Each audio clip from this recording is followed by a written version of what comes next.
દ્વારકાધીશ મિત્રો, તારીખ 24/11/2024ના રોજ સુરેન્દ્રનગર જિલ્લાના વઢવાણ તાલુકાની અંદર એક વૃદ્ધ કાકા 25 વર્ષથી ગૌશાળા ચલાવે છે. તમે આગળ જોઈ શકો છો, એમની સાથે વાર્તાલાપ કર્યો છે.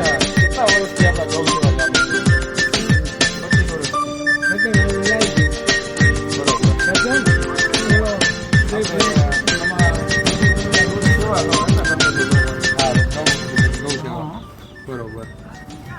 તમે આયા મોટા ભાઈ. હા, બરોબર. તમે મને ઘાસ અપાવી. તમે કાયલો છૂટા હો તો 5 જગ્યાએ તમે મારી જોડે આવો.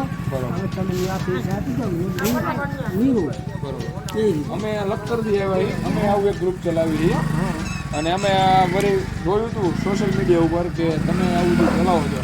તમે લખતરથી બેસેલા ને ગૌસેવાની મુલાકાત આવ્યા અને ઘાસ ચારો નાખવા આવ્યા. મેં થોડુંક સપોર્ટ કરી અમે તમે એટલું સારું કામ કરી રહ્યા છો. તમે ગમે થોડુંક અમે ભાગીદારી બનવી એમાં. બરોબર, સાચું તમારું. તમે જોઈ શકો છો કે તેમને પણ આ કારડી રજપૂતથી તેમને સન્માનિત કરેલું છે. આ તમે જોઈ શકો છો ગૌ સેવાની એમને. બરોબર. આ બે ભાઈ પોતે કામ કરે છે ગૌ સેવા. અત્યારે એક ભાઈ નથી એમને. બરોબર. 2 ભાઈ બોન છે અત્યારે હાલમાં. બરોબર.